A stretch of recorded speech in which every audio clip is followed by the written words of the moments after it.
Hello students, welcome in today's class. আজকের ক্লাসে আমরা ভয়েস চেঞ্জ শুনছি। ভয়েস চেঞ্জ কি? দু ধরনের ভয়েস চেঞ্জ হয়, অ্যাক্টিভ ভয়েস, প্যাসিভ ভয়েস। এই সব কিছু যেহেতু তোরা আগের ক্লাসে শিখেইছিস, তাই আমি এগুলো সম্বন্ধে আর ডিসক্রাইব করছি না। ভয়েস চেঞ্জ করতে হলে কী কী জানতে হবে, কী কী জিনিসের আইডেন্টিফিকেশন জরুরি, সেই জিনিসগুলোতে ডিরেক্টলি আসছে। ভয়েস চেঞ্জ করার জন্য যে জিনিসগুলোর আইডেন্টিফিকেশন প্রপারলি জরুরি, সেটার মধ্যে একটি হলো subject. What is the subject? Subject is the doer or performer in a sentence. একটা সেন্টেন্সে যে কোনো অ্যাকশন পারফর্ম করে সে হলো subject. Next is the object. What is an object? Object is the person or thing that receives the action. Subject যে অ্যাকশনটা perform করছে, সেই অ্যাকশনটা রিসিভ যে করছে সে হলো অবজেক্ট। এবার ভয়েস চেঞ্জে দু ধরনের অবজেক্ট থাকে। One is the direct object and other one is the indirect object. What is the direct object? Direct object is the receiver of the action. যে অ্যাকশনকে ডিরেক্টলি রিসিভ করবে সে হচ্ছে direct object. It is always preceded by the main verb, যেটা সবসময় কী হয়, main ভার্বের ঠিক পরে বসে। ওকে, তাহলে আমরা কীভাবে ডিরেক্ট অবজেক্টকে আইডেন্টিফাই করবো? যে মেইন ভার্বের ঠিক পরে যে বসছে সেই হলো ডিরেক্ট অবজেক্ট, আর যে ডিরেক্টলি অ্যাকশনকে রিসিভ করছে। In the other hand, an indirect object is the receiver of the direct object. Direct অবজেক্টকে যে রিসিভ করে সেই হলো indirect object. It is always preceded by the preposition. যে কোনো প্রিপোজিশনের পরে সবসময় ইনডিরেক্ট অবজেক্ট বসে, right? And next and third, which is very much important, that is the verb. Verb shows or refers action in a sentence. একটা সেন্টেন্সে যা দিয়ে কোনো অ্যাকশন বোঝায় সেটাই হলো ভার্ব। ভার্ব ছাড়া তো ভয়েস চেঞ্জ হবেই না। তাহলে ভয়েস চেঞ্জ করতে হলে আমাদের সাবজেক্ট, ডিরেক্ট অবজেক্ট বা ইনডিরেক্ট অবজেক্ট বা দুটোই, অ্যান্ড ভার্ব, এই কটা জিনিসের প্রপার আইডেন্টিফিকেশন খুব জরুরি। ডিরেক্ট অবজেক্ট বা ইনডিরেক্ট অবজেক্টকে যদি চিনতে ভুল হয়ে যায় তাহলে কিন্তু আমাদের ভয়েস চেঞ্জটাও ভুল হয়ে যাবে। নেক্সট আসছি ভয়েস চেঞ্জের স্টেপে। আজকের ক্লাসে আমরা শুধু অ্যাক্টিভ ভয়েস থেকে প্যাসিভ ভয়েসে কিছু অ্যাসার্টিভ সেন্টেন্সের অ্যাক্টিভ ভয়েস থেকে প্যাসিভ ভয়েসে কনভার্ট করার রুলসগুলো সম্বন্ধে শিখবো, কিছু সিম্পল সেন্টেন্সে। তো first step would be identify subject, object and verb. যেটা ফার্স্ট স্টেপ হবে, যে সাবজেক্ট, অবজেক্ট আর ভার্বকে আইডেন্টিফাই করা, চিনতে পারা। Second step would be show up subject with object and object with subject. That means active ভয়েসে যেটা সাবজেক্ট থাকবে সেটা প্যাসিভ ভয়েসে অবজেক্টের জায়গায় লিখতে হবে, আর অ্যাক্টিভ ভয়েসে যেটা অবজেক্ট থাকবে সেটা প্যাসিভ ভয়েসে সাবজেক্টের জায়গায় লিখতে হবে। ওকে, then the third step would be convert main verb to the past participle form of verb. Active voice এ যেটা প্রিন্সিপাল ভার্ব থাকছে বা মেইন ভার্ব থাকছে, প্যাসিভ ভয়েসে সেই ভার্বটার পাস্ট পার্টিসিপল ফর্মকে লিখতে হবে সবসময়, কোনো চেঞ্জ নেই। অ্যাক্টিভ ভয়েস থেকে প্যাসিভ ভয়েসে কনভার্ট করতে হলে কোনো সেন্টেন্সকে প্রিন্সিপাল ভার্বের পাস্ট পার্টিসিপল ফর্ম সবসময় প্যাসিভ ভয়েসে লিখতে হয়। Then the fourth step would be add helping verb before main verb. এবার এই হেল্পিং ভার্ব লেখার সময় proper identification of tense is also very much important. Tense চিনতে যদি ভুল হয়ে যায় তাহলে হেল্পিং ভার্বও যথারীতি ভুল লিখবো আমরা, আর তাহলে কিন্তু ভয়েস চেঞ্জটা ভুল হয়ে যাবে। তাই টেন্সের প্রপার নলেজ, প্রপার আইডেন্টিফিকেশন করা also very important. And lastly, add preposition by before object. Generally কোনো ডিরেক্ট অবজেক্টের আগেই আমরা preposition by লিখি। তো এই ছিল আমাদের 5টা স্টেপ, যেটা আমি আরেকবার বলে দিই। Identify subject, object and verb is the first step in a sentence. Second step would be swap subject with object and object with subject. Then the third step would be we have to write the past participle form of the principal verb. After that, we have to write the helping verb before the main verb in a passive voice. And lastly, we have to write by before direct object. এই ছিল আমাদের 5 steps. এবার আসছে আমরা tense অনুযায়ী কিছু sentence নিয়ে তার অ্যাক্টিভ ভয়েস থেকে প্যাসিভ ভয়েস কনভার্ট কিভাবে হচ্ছে সেটা একটু বুঝি। ফার্স্ট দেখতে পাচ্ছি সিম্পল প্রেজেন্ট টেন্স বা present indefinite tense. Simple present টেন্সের আন্ডারে ফার্স্ট সেন্টেন্স রয়েছে cat kills mice. In this sentence cat is the subject, right? Kills is the verb and mice is the object. তাহলে আমাদের first step complete হয়ে গেল। Second step would be we have to write mice in place of subject in a passive voice and cat in the place of object in a passive voice. তাহলে অবজেক্টটা সাবজেক্টের জায়গায় আর সাবজেক্টটা অবজেক্টের জায়গায় চলে আসলো। তারপর কি করতে হবে, মেইন ভার্ব কিল রয়েছে, তার পাস্ট পার্টিসিপল ফর্ম কি হয়, কিল। আর আমরা মেইন ভার্বের পাস্ট পার্টিসিপল ফর্ম লিখেছি।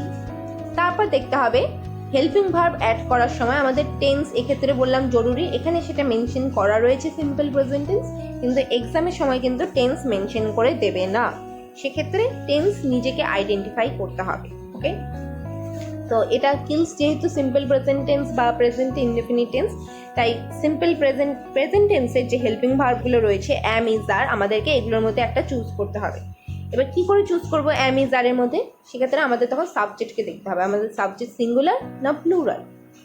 মাইস plural, mouse singular, mice plural, তাই আমরা প্লুরাল হেল্পিং ভার্ব আর লিখেছি। আর then the last step would be add preposition by before object, এই যে ক্যাটের আগে আমরা বাই লিখেছি। এভাবে cat kills mice becomes mice are killed by the cat. Second sentence কি রয়েছে, I teach her in school. In this sentence I is the subject, teach her, her in school, এখানে অবজেক্ট কোনটা, এখানে কি কোনো indirect object আছে? হ্যাঁ আছে। হার যেহেতু ঠিক ভার্বের পরে বসছে তাই হার হলো ডিরেক্ট অবজেক্ট, আর ইন স্কুল ইনের পরে স্কুল বসছে তাই এই ইন স্কুল গোটাটাই হচ্ছে ইনডিরেক্ট অবজেক্ট। ইন কিন্তু প্রিপোজিশন, রাইট? এবার যখন কোনো একটা সেন্টেন্সে এরকম ডিরেক্ট অবজেক্ট ইনডিরেক্ট অবজেক্ট দুটোই থাকছে, সেক্ষেত্রে আমরা কিভাবে ভয়েস চেঞ্জ করব? সেক্ষেত্রে যেটা ডিরেক্ট অবজেক্ট থাকবে সেটা সাবজেক্টের জায়গায় চলে আসবে, তাই হার কি হয়ে যাচ্ছে শি, আর আই সাবজেক্ট সেটা অবজেক্টের জায়গায় গিয়ে হয়ে যাচ্ছে me. Okay, then we have to write the past participle form of the verb teach which is taught, তাই আমরা টট লিখেছি।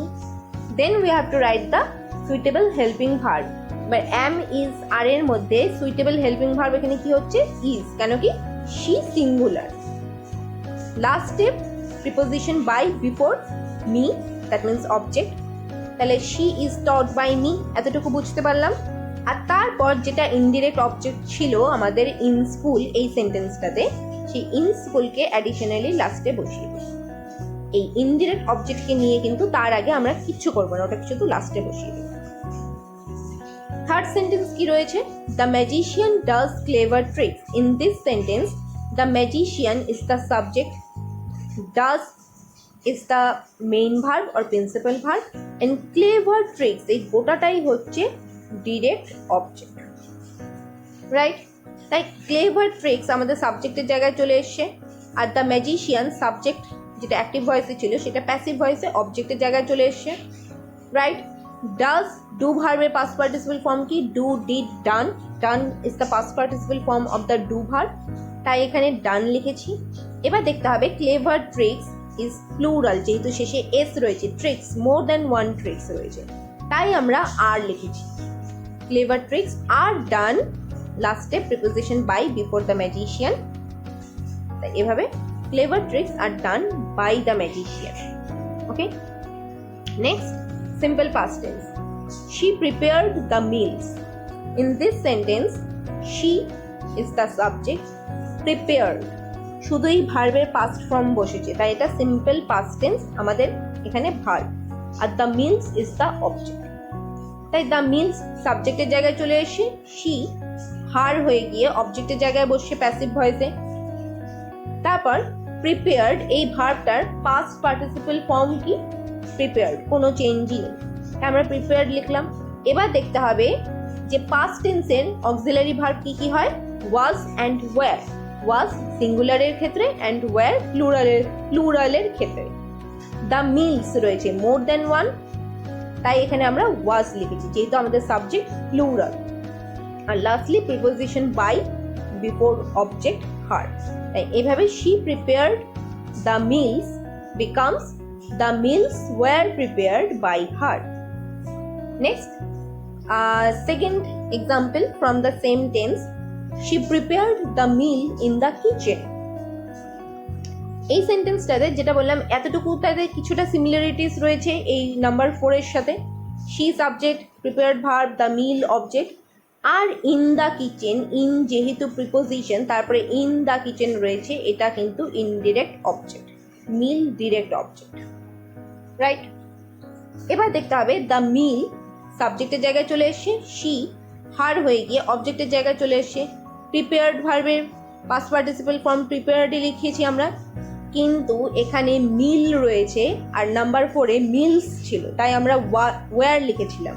কিন্তু নাম্বার 5 এ যেহেতু দ্য মিল রয়েছে দ্যাট মিনস সিঙ্গুলার, তাই এখানে আমরা সিঙ্গুলার অক্সিলারি ভার্ব ওয়াজ লিখেছি। তো হেল্পিং ভার্ব বসানোর আগে সিঙ্গুলার প্লুরাল আমাদের দেখে নিতে হবে। যেহেতু এখানে আমাদের সাবজেক্ট দ্য মিল সিঙ্গুলার, তাই আমাদের সিঙ্গুলার অক্সিলারি ভার্ব ওয়াজ লিখতে হবে। Last step preposition by before object, আমরা সেটা লিখেছি হারের আগে।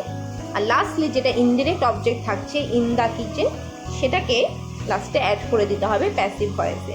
এভাবে she prepared the meal in the kitchen becomes the meal was prepared by her in the kitchen. Number 6 and number 3 from the simple past tense. Okay, he blessed them. In this sentence he is the subject, blessed verb, them object. তাহলে আমাদের first step complete হয়ে গেল। এবার second step, দে সাবজেক্টের জায়গায় গিয়ে কি হচ্ছে, সরি দেম সাবজেক্টের জায়গায় হয়ে যাচ্ছে দে, আর হি অবজেক্টের জায়গায় গিয়ে হয়ে যাচ্ছে হিম। আমাদের সেকেন্ড স্টেপ কমপ্লিট হলো। থার্ড স্টেপ ব্লেসড, এই ভার্বের পাস্ট পার্টিসিপল ফর্ম কি ব্লেসড, কোনো চেঞ্জ নেই। তাহলে আমাদের থার্ড স্টেপ কমপ্লিট হলো। এবার ফোর্থ স্টেপ আমাদের হেল্পিং ভার্ব অ্যাড করতে হবে। দে যেহেতু প্লুরাল তাই আমরা ওয়্যার লিখেছি, রাইট। ফোর্থ স্টেপ কমপ্লিট হলো। আর last step preposition by before object, তাই আমরা হিমের আগে বাই লিখেছি। এভাবে he blessed them becomes they were blessed by him. Next আছে পরের টেন্সে যেটা রয়েছে সিম্পল ফিউচার টেন্স বা ফিউচার ইনডেফিনিট টেন্স। কি রয়েছে, a workman will repair the roof. In this sentence workman subject, will repair verb, the roof object. With that we have completed our first step. Then we have to swap the roof, that means the object of the active voice, to the subject of the passive voice, and the subject of the passive voice to the object of the passive voice, right? Then we have to write the past participle form of the main verb which is repaired in this sentence. সেটা কি repaired, এভাবে আমরা repaired লিখে ফেললাম। তারপর helping verb add করতে হবে। এবার যখন প্রেজেন্ট বলি ফিউচার ইনডেফিনিট টেন্স বা সিম্পল ফিউচার টেন্সে যখন উইল থাকবে সেটা প্যাসিভ ভয়েসে গিয়ে উইল বি হয়ে যাবে, বা শ্যাল থাকলে শ্যাল বি হয়ে যাবে। আমি আরেকবার রিপিট করছি, সিম্পল ফিউচার টেন্স অনুযায়ী কোনো সেন্টেন্সে যখন উইল প্লাস যে কোনো প্রিন্সিপাল ভার্ব থাকবে সেক্ষেত্রে উইল বা শ্যালের জায়গায় প্যাসিভ ভয়েসে সেটা উইল বি বা শ্যাল বি হয়ে যাবে। তাই এখানে আমরা উইল বি লিখেছি, the roof will be repaired by a workman. Okay, similarly আরেকটি কি রয়েছে, a painter will paint this doors. A painter is the subject, will paint verb, these doors object, তাই these doors প্যাসিভ ভয়েসে সাবজেক্টের জায়গায় চলে এসে পেইন্টার অবজেক্টের জায়গায় চলে গিয়েছে প্যাসিভ ভয়েসে। পেইন্ট ভার্বের পাস্ট পার্টিসিপল ফর্ম কি পেইন্টেড, ভার্বের পাস্ট পার্টিসিপল ফর্ম। এবার আবারও এখানে উইল রয়েছে হেল্পিং ভার্ব, তাই প্যাসিভ ভয়েসে সেটা গিয়ে কি হয়ে যাচ্ছে উইল বি হয়ে যাচ্ছে। আর lastly preposition by before object যেটা আমরা লিখেছি, তাই a painter will be painted this doors, এটা কি হয়ে যাচ্ছে this doors will be painted by a painter. Next tense দেখি কি রয়েছে, সেটা রয়েছে প্রেজেন্ট কন্টিনিউয়াস টেন্স, যার মধ্যে প্রথম এক্সাম্পল রয়েছে nurses are looking after him. In this sentence nurses subject are looking after. Looking after হচ্ছে ফ্রেজাল ভার্ব বা group verb, are looking after এই গোটাটাই হচ্ছে কিন্তু এখানে verb phrase. Him is the object, এখানে লুকিং আফটার হলো শুধু আমাদের মেইন ভার্ব বা প্রিন্সিপাল ভার্ব, আর হচ্ছে হেল্পিং ভার্ব। এবার হিম অবজেক্ট থেকে সাবজেক্টে এসে নিয়ে হি হয়ে যাচ্ছে, আর নার্সেস সাবজেক্ট থেকে অবজেক্টের জায়গায় গিয়ে নার্সেসই থেকে যাচ্ছে, কোনো চেঞ্জ নেই। প্রোনাউনের ক্ষেত্রেই কিন্তু শুধু চেঞ্জ হয়, নাউনের ক্ষেত্রে কোনো চেঞ্জ হয় না। এবার এই লুকিং আফটার যেটা আমি বললাম, যেটা এখানে আমাদের মেইন ভার্ব বা প্রিন্সিপাল ভার্ব, সেটার পাস্ট পার্টিসিপল ফর্ম কি হচ্ছে? লুকড আফটার হলো। এবার আর রয়েছে অ্যাক্টিভ ভয়েসে হেল্পিং ভার্ব। কেন আর রয়েছে? কেন কি সেক্ষেত্রে নার্সেস, আমাদের অ্যাক্টিভ ভয়েসের সাবজেক্ট কি ছিল? নার্সেস, সেটা প্লুরাল সাবজেক্ট ছিল, মোর দ্যান ওয়ান নার্সকে বোঝাচ্ছিল, তাই আর ছিল। কিন্তু প্যাসিভ ভয়েসের সাবজেক্ট কে? হি। হি কি প্লুরাল? একদমই না, হি হলো সিঙ্গুলার, তাই কিন্তু আমরা ইজ লিখব। আমরা কিন্তু অ্যাক্টিভ ভয়েসের হেল্পিং ভার্ব দেখে নিয়েই সেম প্যাসিভ ভয়েসে হেল্পিং ভার্ব লিখে দেবো না। আমাদেরকে দেখতে হবে যে প্যাসিভ ভয়েসের যে সাবজেক্ট আছে সেটার সাথে সুইটেবল হেল্পিং ভার্ব লিখতে হবে। প্যাসিভ ভয়েসের সাবজেক্ট হি, যেটা সিঙ্গুলার, তাই কিন্তু আমরা ইজ লিখব।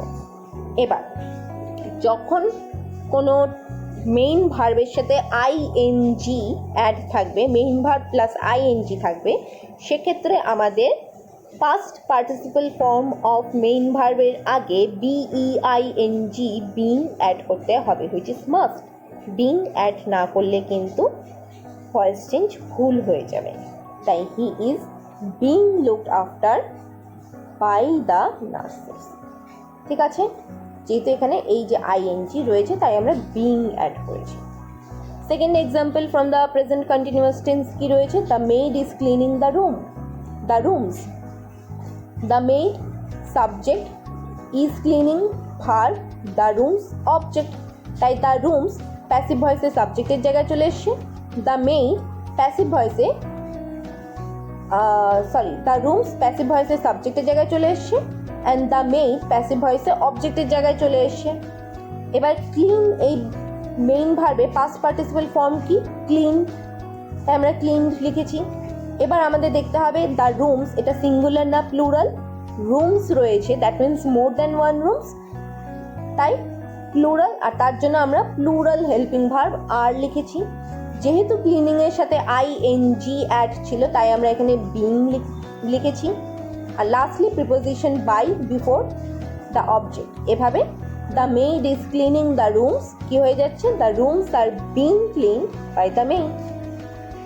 এবার আমরা দেখবো পাস্ট কন্টিনিউয়াস টেন্সে কিভাবে ভয়েস চেঞ্জ হয়। The climbers were setting up a base at the foot of the mountain. এত বড় একটা সেন্টেন্স রয়েছে, এক্ষেত্রে কিন্তু সাবজেক্ট ভার্ব অবজেক্ট কিন্তু খুব মাথা ঠান্ডা করে নিয়ে আইডেন্টিফাই করতে হবে। সাবজেক্টকে climbers subject, were setting up verb, a base at the foot of the mountain. এখানে কিন্তু অবজেক্ট শুধুই এ বেস, যেটা কি ডিরেক্ট অবজেক্ট, যেটা ঠিক আমাদের প্রিন্সিপাল ভার্বের পরে বসে আর এই অ্যাকশনটাকে ডিরেক্টলি রিসিভ করছে। আর বেসটা কোথায় হচ্ছে? At the foot of the mountain, that means এটা এই বেসকে রিসিভ করছে, তাই এটা কি হচ্ছে? ইনডিরেক্ট অবজেক্ট, আর যেটা অ্যাট প্রিপোজিশনের পরে বসেছে। তাহলে এভাবে আমাদের আস্তে ধীরে subject verb direct object indirect object সবটা আলাদা আলাদা করতে হবে একটা বড় সেন্টেন্স থেকে। Climber subject, were setting up verb, a base direct object. কেন কি? এক তো এটা ঠিক আমাদের মেইন ভার্বের পরে বসছে, সেটিং আপের পরে বসছে, সেটিং আপ আবারও ফ্রেজাল ভার্ব। আর কি হচ্ছে? এই অ্যাকশনটাকে ডিরেক্টলি রিসিভ করছে কে? বেসটা। আর সেই বেসটা কোথায়? At the foot of the mountain, that means বেসকে রিসিভ করছে এই মাউন্টেনের ফুট, আর সেটা অ্যাট প্রিপোজিশনের পরে রয়েছে, তাই সেটা ইনডিরেক্ট অবজেক্ট। এবার যখন এত বড় সেন্টেন্স এভাবে থাকছে, তখন আমরা কিভাবে ভয়েস চেঞ্জ করবো?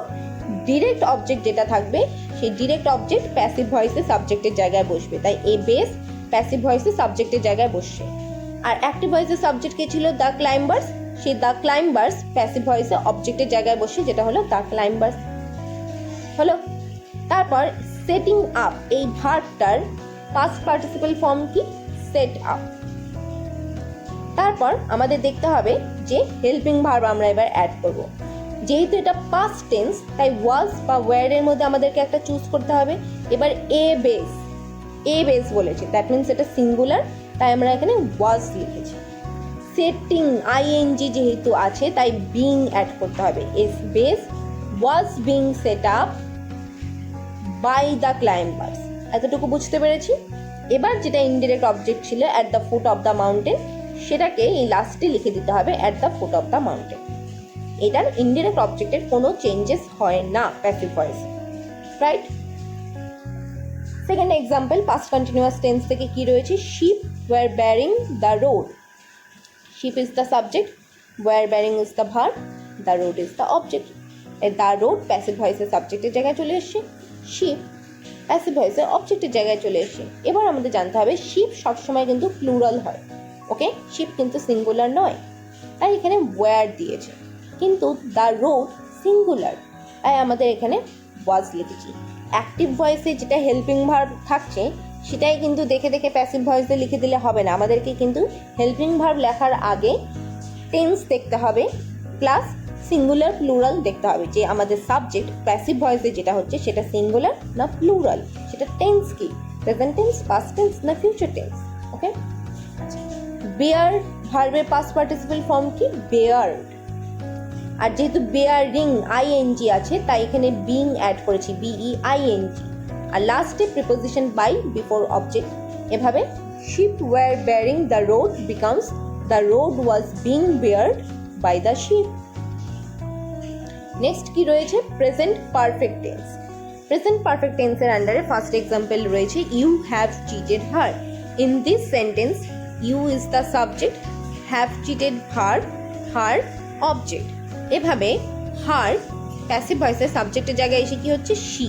আর ইউ প্যাসিভ ভয়েসে অবজেক্টের জায়গায় গিয়ে ইউই থেকে যাচ্ছে। এবার চিট, এই ভার্বটার পাস্ট পার্টিসিপল ফর্ম কি? চিটেড, কোনো চেঞ্জেস নেই। তারপর এবার ইউ এর সাথে কিন্তু সবসময় হ্যাভ ইউজ হয়, ইউ এর সাথে কিন্তু কোনো সময় হ্যাজ ইউজ হয় না, তাই এখানে ইউ হ্যাভ ছিল। কিন্তু শি এর সাথে কি হ্যাভ ইউজ হয়? কখনোই হয় না, কেন কি? She singular. শি এর সাথে সবসময় কি হয়? হ্যাজ ইউজ হয়, তাই আমরা শি হ্যাজ লিখবো। শি হ্যাভ লিখলে কিন্তু ক্রস। এবার আমি বলে দিই, যখন অ্যাক্টিভ ভয়েস থেকে প্যাসিভ ভয়েসে কনভার্ট করার সময় কোনো সেন্টেন্সে হ্যাভ ভার্ব থাকবে, সেই হ্যাভ ভার্বের মধ্যে হ্যাজ থাকুক বা হ্যাভ থাকুক বা হ্যাড থাকুক, সেক্ষেত্রে আমাদের BEEN বিন অ্যাড করতে হবে। অ্যাক্টিভ ভয়েস থেকে প্যাসিভ ভয়েসে কনভার্ট করার সময় কোনো সেন্টেন্সে যদি কোনো হ্যাভ ভার্ব থাকে, দ্যাট মিনস হ্যাজ, হ্যাভ বা হ্যাড, সেক্ষেত্রে আমাদের BEEN বিন অ্যাড করতে হবে। আর যদি মেইন ভার্বের সাথে আইএনজি থাকে সেক্ষেত্রে আমাদের BEING অ্যাড করতে হবে। এখানে যেহেতু হ্যাভ ভার্ব আছে তাই আমরা বিন, BEEN বিন লিখেছি। She has been cheated by you. Second example কি রয়েছে প্রেজেন্ট পারফেক্ট টেন্স থেকে? They have finished the work. They subject, have finished verb phrase, the work object, তাই দ্য ওয়ার্ক সাবজেক্টের জায়গায় চলে এসেছে প্যাসিভ ভয়েসে, আর দে প্যাসিভ ভয়েসের অবজেক্টের জায়গায় গিয়ে কি হয়ে গিয়েছে? দেম হয়ে গিয়েছে। ফিনিশ ভার্বের পাস্ট পার্টিসিপল ফর্ম কি? ফিনিশড। এবার দ্য ওয়ার্ক সিঙ্গুলার, তাই আমরা হ্যাজ লিখেছি। দে যেহেতু প্লুরাল ছিল তাই অ্যাক্টিভ ভয়েসে হ্যাভ ছিল, কিন্তু দ্য ওয়ার্ক যেহেতু সিঙ্গুলার তাই হ্যাজ লিখেছি, দ্য ওয়ার্ক হ্যাজ। এবার যেহেতু হ্যাভ ভার্ব রয়েছে তাই এখানে আমরা বিন লিখেছি, the work has been finished by them. Next past perfect টেন্সে কি রয়েছে? She had looked after me for a month. In this sentence she is the subject, had looked after এই গোটাটা কি? Verb phrase, me for a month. Me, এই me ওয়ার্ডটা কাকে receive করছে? এই অ্যাকশনটাকে, লুকড আফটারকে, দেখাশোনার কাজটাকে, তাই এটা মি ডিরেক্ট অবজেক্ট, আর ফর এ মান্থ এটা হচ্ছে ইনডিরেক্ট অবজেক্ট, যেহেতু এটা ফর প্রিপোজিশনের পরে আছে। এভাবে মি সাবজেক্টের জায়গায় চলে এসছে আই, আর শি অবজেক্টের জায়গায় গিয়ে কি হয়ে যাচ্ছে? হার। লুকড আফটার এই ভার্বের পাস্ট পার্টিসিপল ফর্ম কি? লুকড আফটার, কোনো চেঞ্জ নেই। হ্যাড রয়েছে, পাস্ট টেন্সে সবসময় হ্যাডই হয়, কোনো কনফিউশন হওয়ার কোনো জায়গাই নেই, যেহেতু একটাই হয় হ্যাড তাই হ্যাড বসছে। যেহেতু হ্যাভ ভার্বের মধ্যে থেকে হ্যাড রয়েছে তাই এখানে আমরা বিন লিখেছি। আচ্ছা, এখানে প্রিপোজিশন অ্যাড হবে by. I had been looked after by her for a month, যেটা ইনডিরেক্ট অবজেক্ট ছিল সেটাকে আমাদের লিখে দিতে হবে, কোনো চেঞ্জ হবে না। এখানে শুধু বাই অ্যাড হবে, যেটা বাদ চলে গিয়েছে, extremely sorry for that. Next second example কি রয়েছে, the dentist had cleaned my teeth last week. In this sentence dentist is the subject, had cleaned is the verb phrase, my teeth is the direct object, কেন কি এই cleaning এর অ্যাকশনটাকে directly কে receive করছে, my teeth, আর last week is the indirect object. In this case my teeth যেটা direct object রয়েছে সেটা প্যাসিভ ভয়েসের সাবজেক্টে চলে যাবে, আর দ্য ডেন্টিস্ট যেটা অ্যাক্টিভ ভয়েসের সাবজেক্টে রয়েছে সেটা প্যাসিভ ভয়েসের অবজেক্টের জায়গায় লিখতে হবে। ক্লিন এই ভার্বটার পাস্ট পার্টিসিপল ফর্ম কি, ক্লিনড, আমরা এখানে ক্লিনড লিখেছি। যেটা বললাম হ্যাড, কোনো আর দ্বিতীয় অপশন নেই তাই হ্যাড, আর যেহেতু হ্যাভ ভার্বের মধ্যে থেকে একটা রয়েছে তাই বিন লিখেছি। My teeth had been cleaned, preposition by before object, ডেন্টিস্টের আগে তাই প্রিপোজিশন লিখেছি। আর লাস্ট উইক যেটা আমাদের ইনডিরেক্ট অবজেক্ট ছিল সেটাকে লিখে দিয়েছি লাস্ট উইক। এভাবে the dentist had cleaned my teeth last week becomes my teeth had been cleaned by the dentist last week. Next রয়েছে future perfect tense. I shall have done sums. In this sentence I is the subject, shall have done is the verb phrase, and sums is the object, right? তাই sums সাবজেক্টের জায়গায় চলে এসেছে passive ভয়েসে, R I থেকে কি হয়ে যাচ্ছে, me হয়ে যাচ্ছে। এবার শ্যাল হ্যাভ রয়েছে তাই শ্যাল হ্যাভ বিন হচ্ছে গিয়ে প্যাসিভ ভয়েসের helping verb, shall have been, shall will change হবে না, হ্যাভ যেহেতু রয়েছে তাই হ্যাভ বিন আসছে। ডু ভার্বের past participle form done, do did done, আর লাস্টলি প্রিপোজিশন বাই, তাই I shall have done sums কি হচ্ছে, sums shall have been done by me. Last example from future perfect tense, যেটা কি রয়েছে, civic authorities will have demolished this houses by the end of the month. আবার একটা বড় sentence রয়েছে, এক্ষেত্রেও আমাদের একদম মাথা ঠান্ডা করে নিয়ে সাবজেক্ট ভার্ব অবজেক্ট আইডেন্টিফাই করতে হবে। কি কি কারা অ্যাকশন পারফর্ম করছে, সিভিক অথরিটিসরা, তাই civic authorities subject, will have demolished এটা আমাদের ভার্ব, এই ডেমোলিশিং এর অ্যাকশনটা কে রিসিভ করছে, দিস হাউসেস, এই দিস হাউসেস এতটুকু কি ডিরেক্ট অবজেক্ট, আর by the end of the month এটা কি হচ্ছে, ইনডিরেক্ট অবজেক্ট, যেহেতু প্রিপোজিশন বাই এর পরে রয়েছে আর যেহেতু ডিরেক্ট অবজেক্টকে রিসিভ করছে, রাইট? তাহলে আমাদের first action complete, first step complete হলো। এবার দিস হাউসেস যেটা অ্যাক্টিভ ভয়েসের অবজেক্ট ছিল সেটা প্যাসিভ ভয়েসের সাবজেক্টের জায়গায় চলে এসেছে, দিস হাউসেস, আর দ্য সিভিক অথরিটিস প্যাসিভ ভয়েসে অবজেক্টের জায়গায় চলে এসেছে। ডেমোলিশ ভার্বের পাস্ট পার্টিসিপল ফর্ম কি, ডেমোলিশড, ওকে। তারপর হেল্পিং ভার্ব অ্যাড করতে হবে, উইল হ্যাভ রয়েছে তাই সেটা গিয়ে কি হয়ে যাচ্ছে, will have bin, okay. And preposition আমরা বাই অ্যাড করেছি কার আগে, সিভিক অথরিটিস যেটা প্যাসিভ ভয়েসে অবজেক্ট রয়েছে তার আগে। তাহলে এভাবে আমাদের 5টা স্টেপ কমপ্লিট হলো। আর লাস্টলি যেটা ইনডিরেক্ট অবজেক্ট ছিল by the end of the month সেটাকে আমরা লাস্টে লিখে দেবো। এভাবে civic authorities will have demolished this houses by the end of the month, এটা কি হয়ে যাচ্ছে, this houses will have been demolished by the civic authorities by the end of the month. এবার লাস্টলি একটা ইনফরমেশন, সেটা কি, যে আরও কিছু টেন্স রয়েছে, the other 4 tenses that are not used in the English language to transform from active to passive are, আরও কিছু 4টা টেন্স রয়েছে, কিছু না 4টা টেন্স রয়েছে, সেটা কি কি, future continuous tense, present perfect continuous tense, past perfect continuous tense and future perfect continuous tense. এই 4টা টেন্সের ওপর অ্যাক্টিভ ভয়েস থেকে প্যাসিভ ভয়েস ট্রান্সফর্ম বা কনভার্ট করা হয় না, because this would sound something awkward, okay, তো এটা ছিল একটা এক্সট্রা ইনফরমেশন, যেটা যে ফিউচার কন্টিনিউয়াস টেন্স আর যে কোনো পারফেক্ট কন্টিনিউয়াস টেন্সে অ্যাক্টিভ ভয়েস থেকে প্যাসিভ ভয়েস কোনো সময় ভয়েস কনভার্ট হয়। তো এই ছিল আজকে আমাদের বেসিক অ্যাক্টিভ ভয়েস থেকে প্যাসিভ ভয়েস কনভার্ট করার কিছু রুলস সহ এক্সাম্পলস। আশা করছি যে তোদের সমস্ত ডাউটস ক্লিয়ার হয়ে গিয়েছে। Thank you.